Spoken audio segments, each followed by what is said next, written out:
Bueno, hoy les voy a presentar un trabajo que sometimos hace poco. Entonces voy a empezar a compartir la pantalla.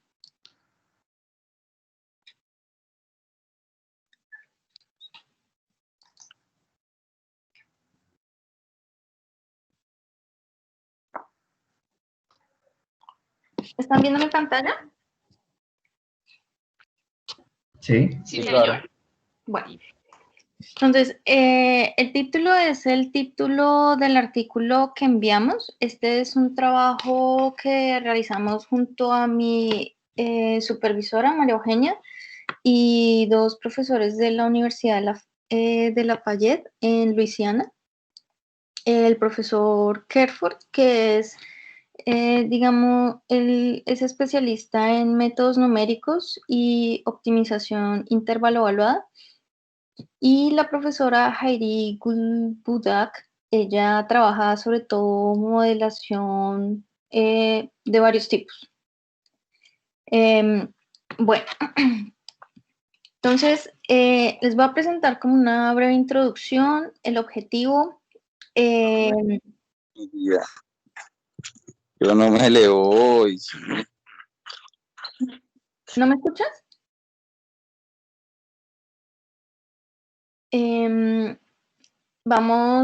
Les voy a presentar un background de análisis intervalo y aritmética de intervalo, y vamos a mencionar algunos problemas que se presentan, sobre todo para resolver sistemas de ecuaciones diferenciales. Les voy a mostrar como unos resultados y conclusiones que tenemos. Bueno, como ustedes saben, la incertidumbre está presente en cualquier proceso de medida que uno hace para obtener información, siempre que estemos trabajando con un fenómeno real. Cuando nosotros queremos lograr o obtener conclusiones, digamos, más confiables de los modelos, entonces uno trata de incluir o considerar este tipo de incertidumbre de alguna manera. Entonces, dependiendo de la información y la naturaleza de las imprecisiones que nosotros podemos encontrar, digamos que hay tres formas que son como las que frecuentemente se usan para modelar la incertidumbre, que es a través de la aproximación por medio de funciones de distribución usando probabilidades, por medio de teoría fuzzy, definiendo tal vez funciones de pertenencia, y a través del análisis de intervalo. Digamos que en el caso en el que yo trabajo con enfermedades de transmisión, enfermedades que transmiten los mosquitos, particularmente el dengue, pero digamos que creemos que lo que les voy a presentar se puede aplicar a muchos otros modelos que simulen enfermedades de transmisión o incluso otro tipo de aplicaciones.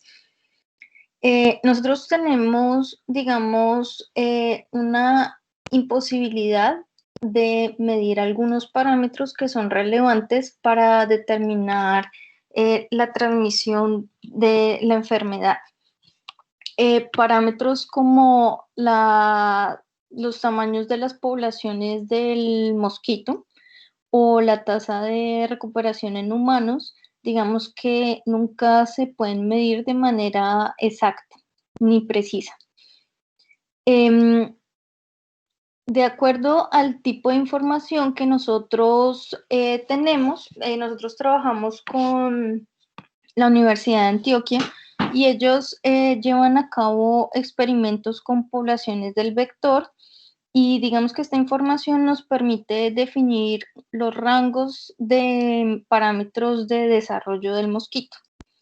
Pero parámetros como las tasas de transmisión no se pueden medir, digamos, por razones éticas, no se pueden hacer experimentos con humanos, ¿no? Entonces, digamos que de la manera en la que nosotros vemos la información que ellos nos pasan y también la información que se publica en la Organización Mundial de la Salud, que generalmente lo que definen son unos rangos para los periodos de recuperación. Nosotros creemos que una manera eficiente y confiable para manejar la incertidumbre, en este caso, es a través del análisis intervalo. Entonces, nuestro objetivo, digamos, en esta parte, es incorporar la incertidumbre en parámetros y condiciones iniciales de modelos epidemiológicos que simulan la transmisión de enfermedades a través de la aplicación del análisis intervalo, cuando se tiene información disponible, pero generalmente no suficiente. Digamos que en términos técnicos, los modelos que nosotros trabajamos acá son modelos basados en ecuaciones diferenciales. Hay muchas otras formas de estudiar la dispersión de las enfermedades, pero nosotros trabajamos con modelos basados en ecuaciones diferenciales, donde tenemos un tiempo que está definido en un intervalo, tenemos unas condiciones iniciales y un vector de parámetros que es θ, y donde digamos que el valor de θ pertenece o está definido en un rango. Nosotros, con la información que hay disponible, es posible definir un rango para los parámetros. Para las condiciones iniciales, digamos que para las de mosquitos uno tiene que hacer algunos supuestos porque es muy difícil saber con certeza cuántos mosquitos van a haber. Lo otro es que en este caso vamos a necesitar, para poder aplicar la estrategia que les voy a presentar, nosotros requerimos que la función sea lo suficientemente diferenciable, porque vamos a aproximar por series de Taylor y unos modelos de Taylor. Bueno, entonces, una de las cosas que se logra cuando uno trabaja con análisis intervalo es que uno obtiene soluciones matemática y computacionalmente garantizadas para cada una de las variables del modelo en el tiempo en el que nosotros vamos a integrar. Entonces, nosotros quisimos contrastar cómo eran estas clausuras respecto a los datos reales que se tienen. Lo vamos a hacer para un par de municipios de Colombia. Adicionalmente, digamos que lo primero que se pensaba hacer era considerar incertidumbre en todos los parámetros y condiciones iniciales del modelo, pero digamos que por algunas dificultades que tienen estos métodos, que les voy a mencionar más adelante, digamos que todavía no es posible hacerlo. Entonces, nosotros exploramos un par de formas para escoger los parámetros que se deben considerar inciertos, y para esto nosotros vamos a hacer un análisis de sensibilidad local y de identificabilidad estructural. Digamos que la herramienta que nosotros usamos es un solver, el VSpot, que, digamos, de la literatura que se revisó, para resolver sistemas en los que se consideran condiciones iniciales intervalo.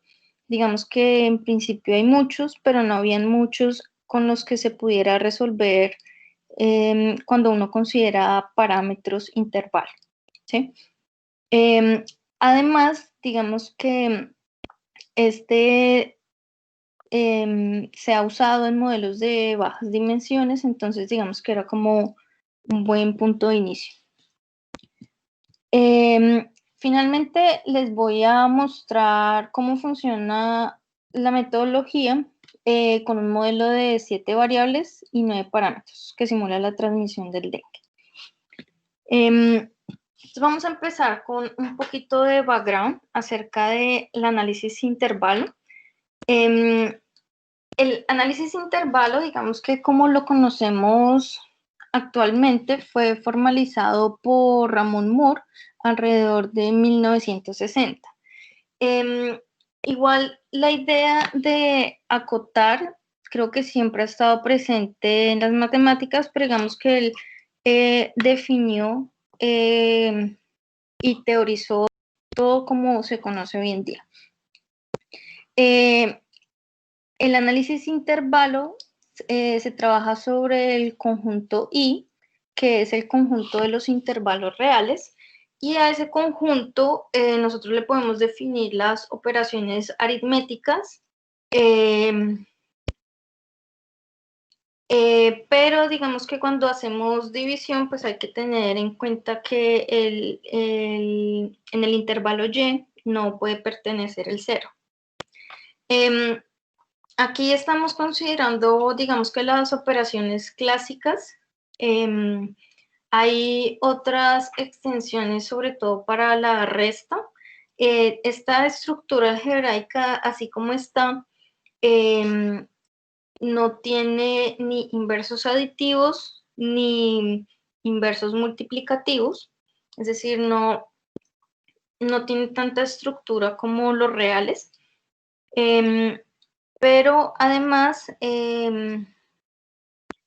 bueno, pero hay digamos que algunos trabajos que extienden y tratan de irla dotando de un poco más de estructura.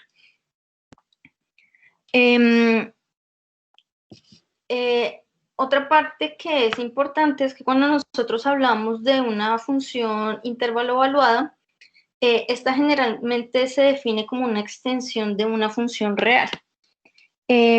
Y la forma de hacerlo es buscando que la extensión que uno construye coincida con los puntos en la recta. Estos puntos generalmente se llaman intervalos degenerados cuando el extremo inferior coincide con el extremo superior, ¿sí? Generalmente cuando nosotros somos capaces de hacer una extensión de una función real, lo que vamos a obtener es que el rango de esa función siempre va a estar contenido en la extensión que nosotros construimos. Hay un par de problemas, bueno, de hecho hay 3 problemas, se me olvidó mencionar ahí uno, que aparecen o que surgen cuando uno trabaja con análisis de intervalo, y es el problema de la alta dimensionalidad. Digamos que acá las cosas empiezan a ser costosas a nivel computacional. Tenemos el problema de la dependencia, que es cuando hay más de una ocurrencia en la misma función de la misma variable. Ya les voy a mostrar un ejemplo de esto. Y el efecto de envoltura, digamos que cuando nosotros estamos resolviendo algo, generalmente hay pasos intermedios en los que no necesariamente al operar yo obtengo de nuevo un intervalo o una caja si estoy trabajando en I a la n. Entonces, yo tengo que tratar de encerrar el resultado en una caja y eso hace que yo esté considerando nuevas regiones que en principio no deberían estar. Bueno, acá puse un ejemplo de problema de la dependencia para que sea un poco más claro. Entonces, es una función sencilla en R, que es x sobre 1 más x. X está en el intervalo 1, 2. Entonces, nosotros vamos a considerar, bueno, nosotros tenemos que el rango de esa función es 1 medio y 2 tercios. Nosotros podemos definir un par de extensiones para esa función que únicamente se obtienen al reemplazar las ocurrencias de la variable x por un x intervalo, ¿sí? por eso lo estoy denotando en letra mayúscula. Y si bien esa función f y g, si x es real, esas funciones son la misma. Pero cuando yo estoy trabajando con variables intervalo, no necesariamente son las mismas. De hecho, nosotros acá evaluamos la función en el dominio de nuestra f original, que era el intervalo 1,2, usando las operaciones de intervalos. Y como ustedes pueden ver, la imagen de la f mayúscula es 1/3 que efectivamente contiene el rango de la función, pero de hecho está sobreestimando. Mientras que en la imagen de g es exactamente el rango de la función. Si bien, digamos, la función f es la extensión natural que uno, pues la primera que uno piensa, hay un problema de dependencia y es porque hay dos ocurrencias de la misma variable x. Entonces, en aritmética de intervalo, cuando uno tiene dos ocurrencias de la misma variable, digamos que cuando uno computa es como si fueran cosas diferentes, ¿sí? Eso es lo que pasa acá. El problema de la envoltura, por ejemplo, si tenemos esta función, raíz de 2 sobre 2 de x más y, x menos y, el dominio de esa función, bueno, ahí no lo puse, pero x está entre 0 raíz de 2 y y también está entre 0 y raíz de 2, ¿sí? Entonces yo le calculo, digamos, ¿qué le hace la función a esa región por medio de esta función? Pues yo obtengo que tengo este rombo que tiene vértices 1, 1, 0, 0, 1, menos 1 y 2, 0. Pero cuando yo trato de computar esto, no usando esta función, sino la extensión intervalo, lo que obtengo es la figura que tiene esta parte roja. Es decir, que como yo necesito que me dé un objeto del espacio en el que estoy trabajando, entonces yo termino agregándole todas estas zonas que están en rojo, ¿sí? El problema de eso es que yo voy a empezar a tener muchas sobreestimaciones y esas sobreestimaciones se propagan si tengo que hacer muchos cómputos más adelante, ¿sí? Entonces digamos que por eso esos son los dos problemas que toca aprender a manejar cuando uno trabaja análisis de intervalo. Una manera eficiente de lidiar con estos dos problemas es a través del uso de modelos de Taylor.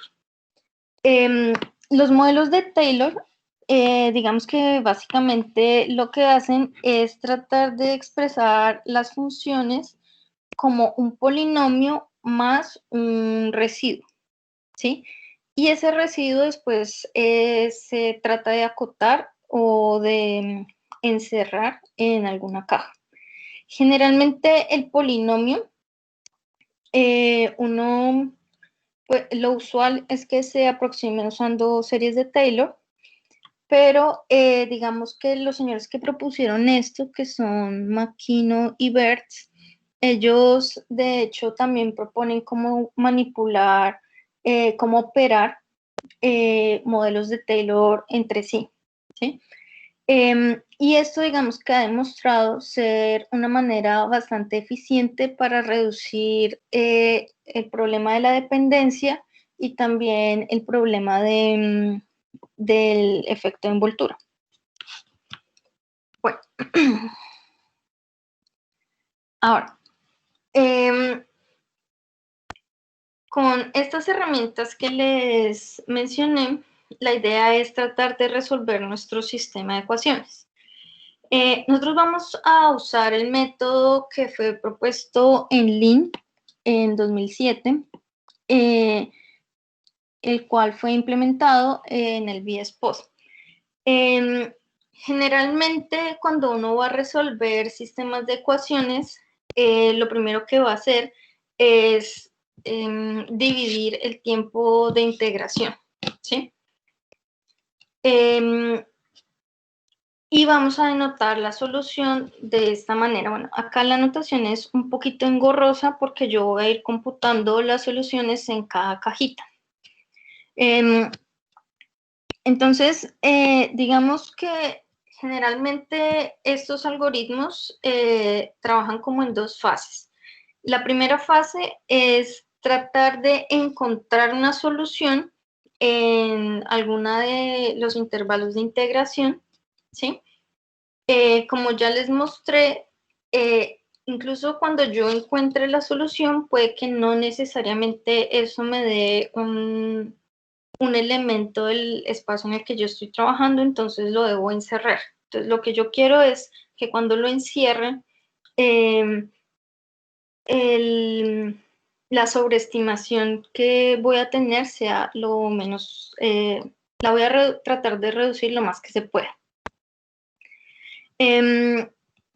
Bueno, estos métodos se llaman verificados matemática y computacionalmente, y es porque en la primera etapa de este algoritmo, lo que uno hace en cada paso de integración es que uno va a verificar la existencia y la unicidad de la solución.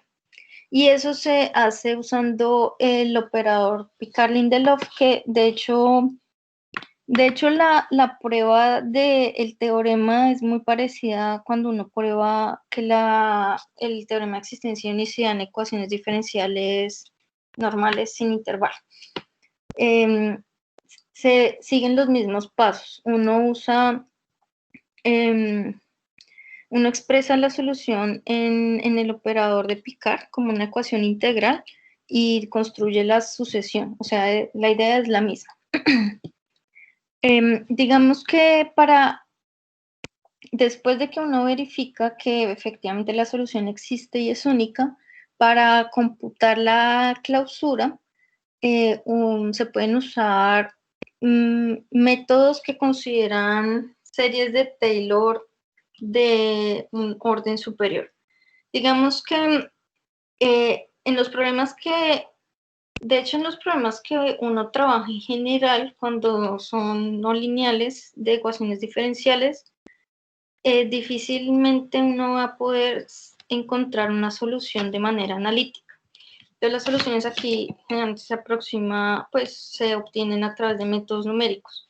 Entonces, uno lo que hace es que va aproximando por series de Taylor, en este caso. Finalmente,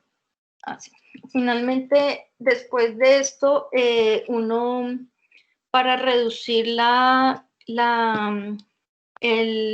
para tratar de reducir la sobreestimación, lo que uno hace es que usa modelos de Taylor.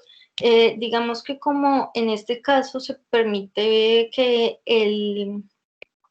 haya incertidumbre tanto en los parámetros como en las condiciones iniciales, entonces los modelos de Taylor va a depender de las dos cosas.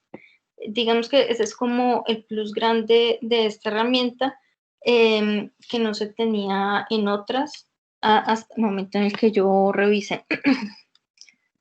Bueno, ahora les voy a presentar el modelo. Si bien, digamos, durante la maestría, como bien dijo Lucía, habíamos formulado un modelo de transmisión que trataba de incorporar parte del desarrollo del mosquito. Digamos que en un trabajo reciente, también con los muchachos de biología y del grupo al que pertenezco, evaluamos como el rendimiento de 3 modelos cuando únicamente queríamos simular la transmisión. Nosotros únicamente tenemos datos para contrastar de la ecuación que corresponde a los humanos infectados, que es DHI, el cambio de los humanos infectados en el tiempo. Nosotros no tenemos, digamos que una serie temporal de ninguna otra de las variables. Entonces, digamos, con esos análisis, concluimos que un modelo como este, que únicamente considera la población de los mosquitos adultos, que de hecho son los que transmiten el virus, puede ser suficiente para dar cuenta de la transmisión de la enfermedad.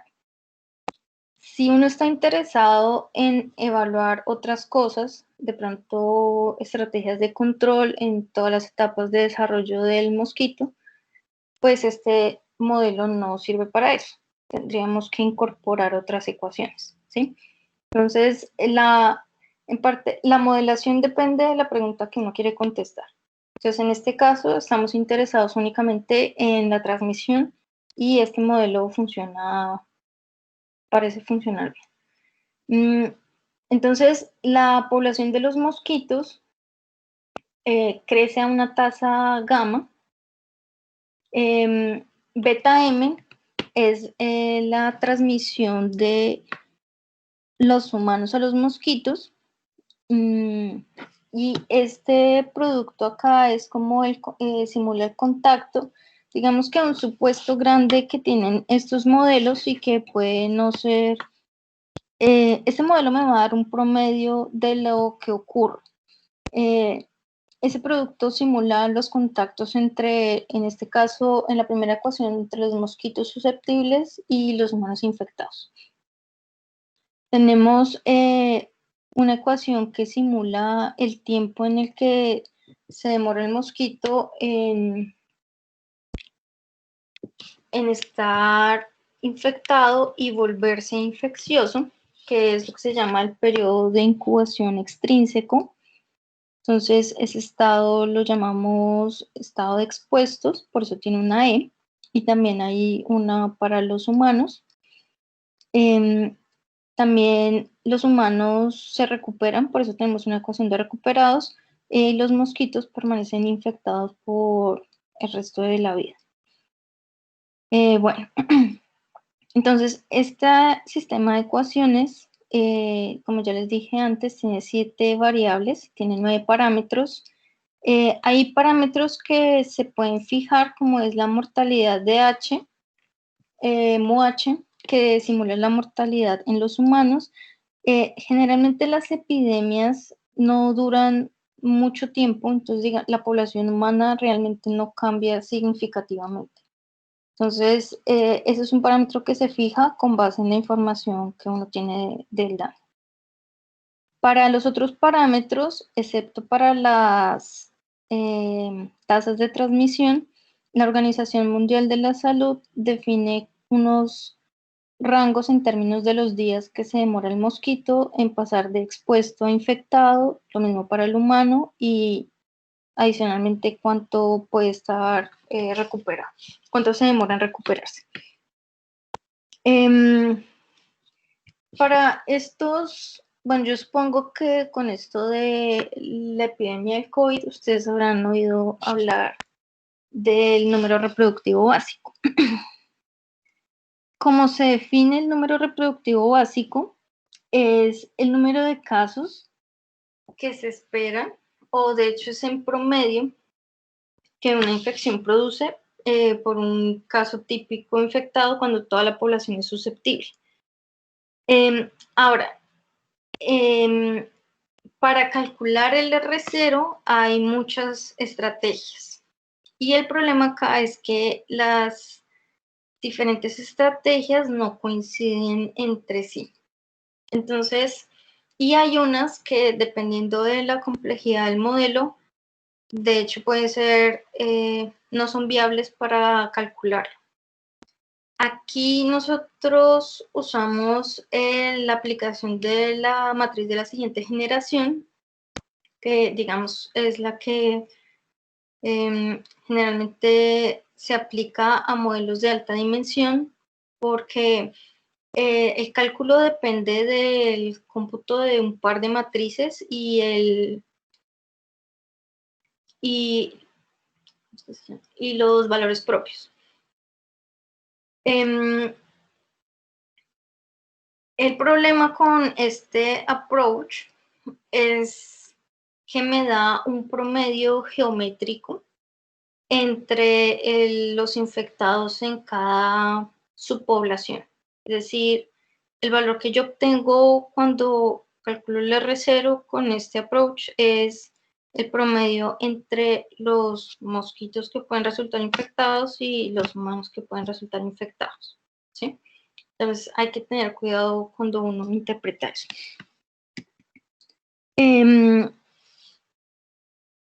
Por otro lado, como les mencioné antes, debido a los problemas de alta dimensionalidad, nosotros tratamos de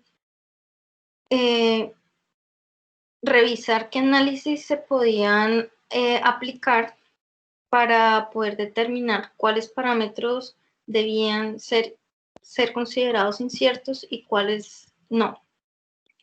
Entonces, los análisis de identificabilidad estructural, digamos que son una manera de determinar si es posible estimar los parámetros de manera única cuando se asume que los datos no tienen ruido de ningún tipo, ¿sí?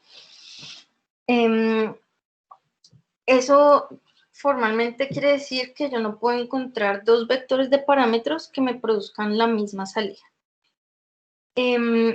Chequear eso es, digamos que tiene problemas también de dimensionalidad, si bien hay herramientas para hacerlo, pero digamos que con nuestro modelo estas herramientas no funcionaron. Nosotros únicamente fuimos capaces de chequear la identificabilidad local, que es únicamente revisar si alrededor de una vecindad yo puedo estimar los parámetros de manera única, ¿sí?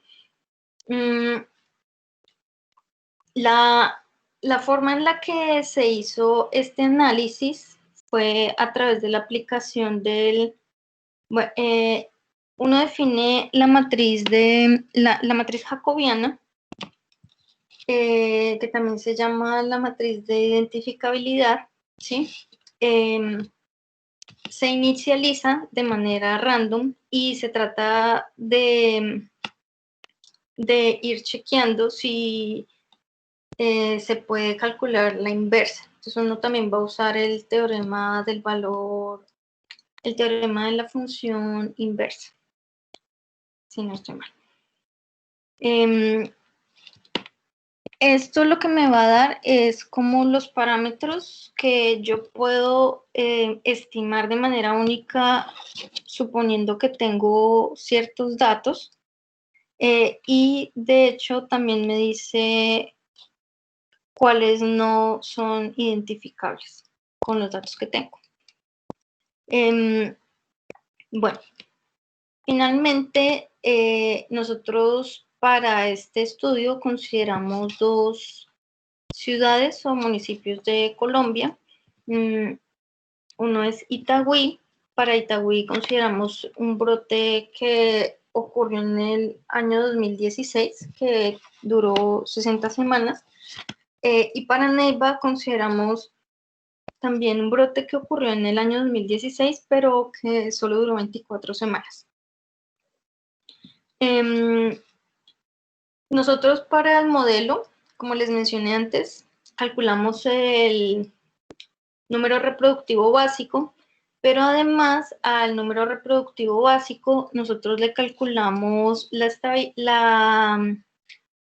elasticidad, que es una medida que me ayuda a determinar, digamos, cuáles parámetros influyen más en que el R0 aumente o disminuya, ¿sí? La tabla que ven ahí es el resultado para Itagüí y para Neiva. Entonces, en ese orden de ideas, si ustedes pueden ver los índices para beta M, beta H y son exactamente iguales, son de 0.5, y el de gamma H, que es menos 0.5, lo que quiere decir es que cuando gamma H disminuye, el R0 va a aumentar, es decir, hay una relación inversa entre esos dos. Pero digamos que la tasa de recuperación también influye mucho en el cálculo, en el valor del R0. Respecto al análisis de identificabilidad estructural, como les mencioné antes, nosotros fijamos la tasa de mortalidad, fijamos el tamaño de la población y la condición inicial de humanos infectados. Bajo estas condiciones, el parámetro de la tasa de reclutamiento de la población de mosquitos susceptibles, la tasa de entrada, no es decir, los parámetros que no son identificables son los que tienen que ver con la población de mosquitos, las condiciones iniciales de los mosquitos y este parámetro que es la entrada a la población de mosquitos. Esos parámetros yo no los puedo estimar de manera única cuando únicamente supongo que tengo los datos para humanos infectados, ¿sí? Entonces, con estos resultados del análisis de elasticidad y del análisis de identificabilidad estructural, nosotros construimos varios escenarios para computar las soluciones garantizadas usando el B-Spot. El primer escenario fue considerando la incertidumbre en un parámetro a la vez. En este caso consideramos incertidumbre en los parámetros que más afectan el R0, que son las tasas de transmisión, la mortalidad en los mosquitos, la tasa de recuperación, y además consideramos el parámetro de la tasa de reclutamiento porque es un parámetro que no es identificable. Entonces realmente nosotros no sabemos cuánto es. Este escenario lo hicimos, pues lo corrimos para Neiva e Itagüí. Nosotros tratamos de ampliar los intervalos de los parámetros iniciales lo más que se pudiera antes de que la solución se explotara. Es decir, antes de que no pudiéramos confiar en el proceso de integración que se estaba llevando a cabo, ¿sí?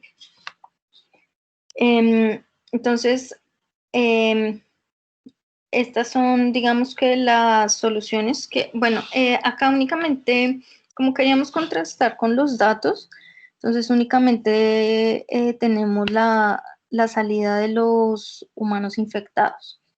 Pero digamos que para cada una de estas simulaciones también se obtienen las salidas para las otras variables.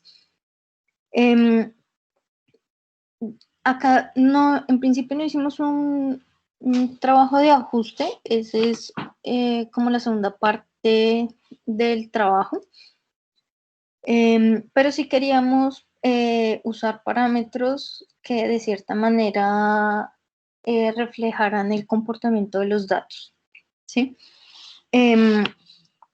Ahora, en general, ustedes se van a dar cuenta que para Itagüí, los intervalos que uno puede considerar son más estrechos que los que uno puede considerar para Neiva. Y eso se debe al hecho de que para Itagüí debemos integrar casi el doble del tiempo que tenemos que integrar para Neiva. Eso hace que el error se propague por más tiempo, ¿sí? Bueno, estas son las simulaciones, se las voy a pasar un poco rápido para mostrarles todos los escenarios. En el segundo escenario, digamos que queríamos evaluar qué tantos parámetros se podían considerar con incertidumbre al mismo tiempo. Finalmente pudimos considerar 4, que fueron las tasas de transmisión, la mortalidad en los mosquitos y la tasa de recuperación en los humanos. Pero digamos que a medida que uno va agregando algún parámetro, hay que ir reduciendo los intervalos con los que uno está trabajando. Esto, digamos que es a lo que uno se refiere cuando habla del problema de la alta dimensionalidad, ¿sí? Digamos que si bien no es tan alta en este caso. El parámetro de mortalidad en el mosquito, de hecho, es un parámetro muy sensible y para el que hay que considerar los intervalos muy estrechos. Bueno, de hecho, acá si prestan atención a la primera gráfica, si ustedes pueden observar que antes del 60, la gráfica se empieza a abrir un poco. Cuando esto pasa es porque la solución se estalla, lo cual quiere decir que se está propagando demasiado error y eso hace que lo que uno obtiene después de cierto punto ya no sea confiable ni riguroso, ¿sí?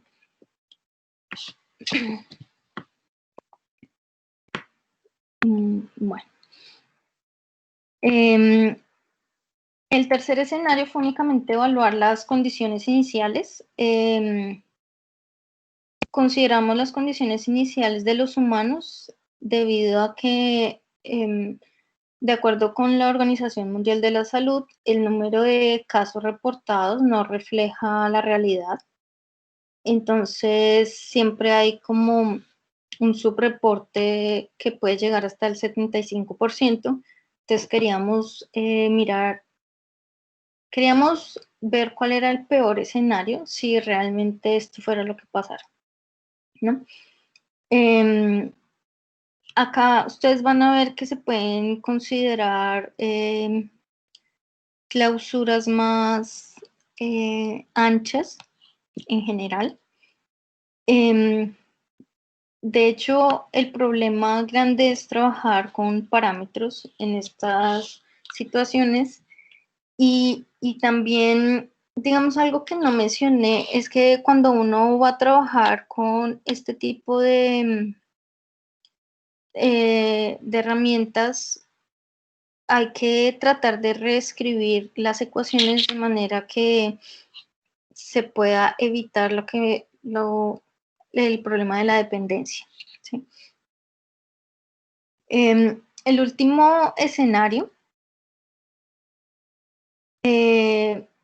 queríamos mirar qué obteníamos si considerábamos incertidumbre en condiciones iniciales y en parámetros. Desafortunadamente no se pudo considerar parámetros de los más sensibles. Digamos que no fue posible encontrar soluciones verificadas en ningún paso de integración. Incluso cuando se consideraron más términos en la serie de Taylor, cuando el modelo de Taylor también se consideró de mayor grado. Entonces, digamos que aquí, en parte, es como hay un área en la que hay mucho por hacer todavía. Entonces, trabajamos con un parámetro que parece no ser muy relevante, que no es tan sensible, que es el parámetro de transición de expuestos a infectados mosquitos. Y en este caso lo que tuvimos que hacer no fue posible obtener clausura considerando la incertidumbre al tiempo. Entonces lo que hicimos fue dividir los dominios de las condiciones iniciales en subcajitas y integramos en cada paso y después para obtener la clausura de la región que nosotros buscábamos, lo que hicimos fue unirlas todas. Por eso es que ven ahí pequeñas lineecitas que uno obtiene.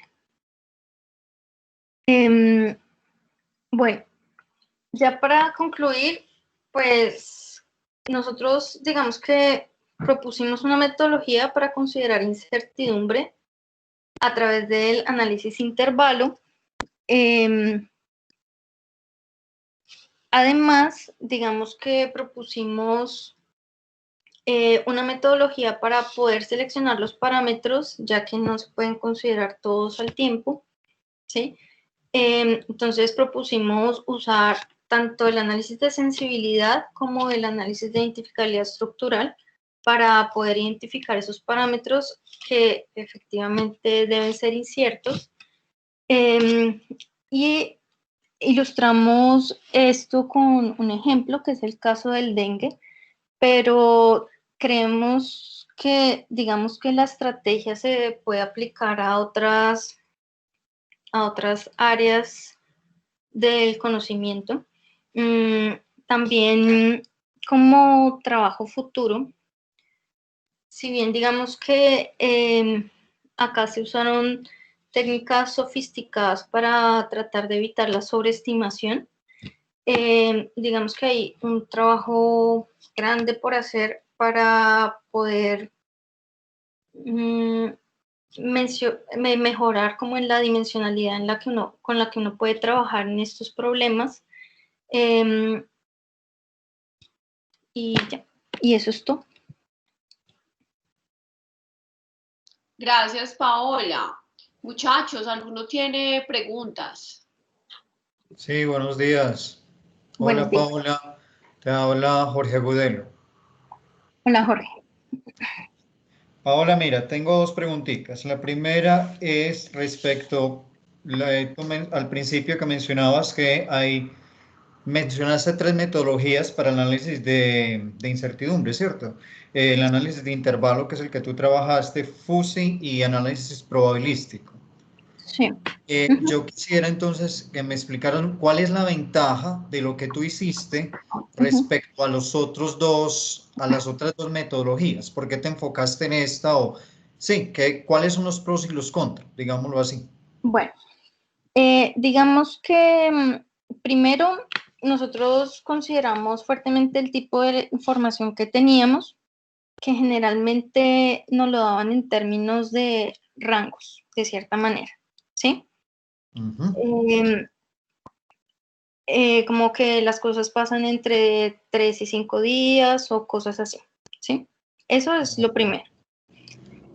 Lo segundo es que con la información que nosotros tenemos, que realmente no es mucha, es difícil poder, en principio, tratar de identificar si se sigue alguna distribución de probabilidad conocida, ¿sí?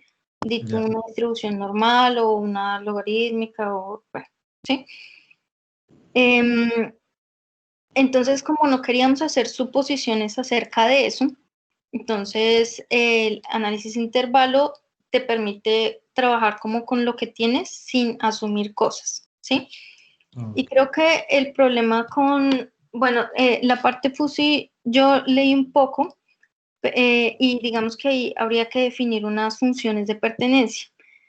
Un trabajo que yo revisé en el que usan eso con modelos de epidemiología, definen la función de pertenencia con base en la cantidad de títulos virales que se tienen, ¿sí?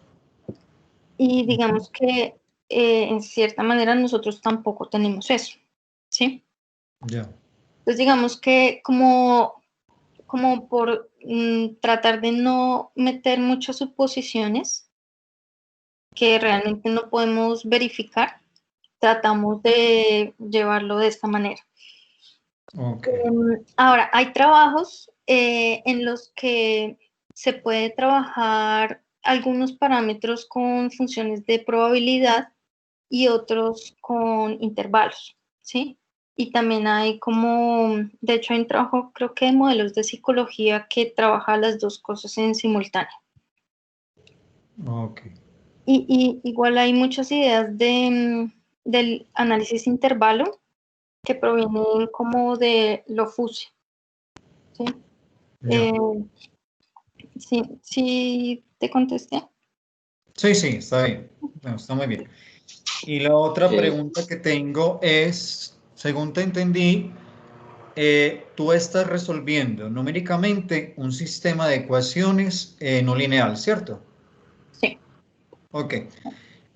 Obviamente, entonces, al resolver numéricamente ese sistema, lo que estás obteniendo es una sucesión de soluciones. Eh, Mi, pre- ajá. mi pregunta viene es, ¿cómo garantizas tú que esa solución de soluciones que tú estás obteniendo es la solución única a ese sistema de ecuaciones? ¿Tienes algún resultado, un teorema de convergencia, algo así, por el estilo? Bueno, de hecho, cuando uno trabaja con análisis intervalo, en parte se llaman soluciones garantizadas, porque, como te decía al comienzo, uno tiene el teorema de existencia y unicidad, ¿sí? Cada Sí, pero, parte, ok, no, dale, sí, sí, sí. cada parte, es decir, cuando empiezas, por ejemplo, vas a integrar en el tiempo T0 a T1, ¿sí? Y tú tienes una condición inicial. Entonces, lo primero que hace es verificar que efectivamente yo encuentro una solución ahí. Y eso lo hacen usando uno reescribe la ecuación en términos del operador de Picard, ¿sí? Ajá. Y el teorema te garantiza que la solución existe y además que es única, ¿sí? O sea, está el teorema de existencia de unicidad, que es el que se chequea ahí, en el A primer ver, paso de integración. lo que Em, pasa es que cuando tú tienes teorema de existencia de unicidad es para la ecuación diferencial, ujú. pero cuando tú la resuelves numéricamente estás obteniendo es un conjunto de soluciones, una sucesión. La pregunta es, ¿tú cómo garantías que esa solución que tú obtuviste mediante el método numérico converge Ujú. a la solución única que te da el teorema de existencia de unicidad? Porque Bueno, puede que esa solución se vaya para otro lado. sí, sí. Bueno, de hecho, acá lo que uno, bueno, además de eso, digamos que estos métodos intervalo te sirven, es decir, sí hay el teorema, no lo mencioné, em, pero lo que pasa es que, de hecho, estos métodos que trabajan con aritmética de intervalos generalmente te ayudan a ir manejando como todos los errores de cómputo que también vas manejando, ¿sí? O sea, todos esos errores numéricos que se pueden ir produciendo, ¿sí? Digamos que acá lo que uno encuentra es, si ves que casi todas las soluciones que yo encontraba era una franja, ¿cierto? Ujú. Eh, los algoritmos que uno trabaja acá garantizan que la solución está en esa franja y no está por fuera, es decir, la solución está ahí para para ese rango, para ese parámetro que tú consideraste incierto o esa condición inicial, la solución efectivamente está ahí y te lo garantizan casi que, o sea, te lo garantizan 100%, por lo que en Pero es cada mediante paso. un teorema. Es decir, tú tienes un resultado, un teorema que te garantiza eso o simplemente es algo experimental. No, es un teorema, Ah, ok. pero Perfecto. sí, se me olvidó mencionarlo, lo voy a Ok. tener en cuenta. Sí, muchas gracias. No a ti. Muchas gracias, Paula. Paola, Sí, hola, ¿cómo vas con Andrés? hola Andrés. Una pregunta. Por ejemplo, cuando tienes esos intervalos, pero en mi caso yo necesito una respuesta binaria entre 0 y 1, ¿podría utilizarlo? O sea, cuando necesito saber si efectivamente pertenece o no pertenece a cierto conjunto, entonces los intervalos me darían como una buena precisión en esto, o pues ya que nombras pues las otras alternativas, ya que mi problema pues no conozco el proceso generador de los datos en el tema de Ujú. redes criminales y pues efectivamente desconozco cómo distribuyen como para poder sacar una probabilidad si están conectados o no. Bueno, creo que si lo que tú quieres ver, creo que sí, únicamente necesitas saber si pertenece o no. Yo pensaría que lo mejor sería tratar de definir una función como de pertenencia. La verdad no he leído de intervalos como los que me estás preguntando. Yo sé que hay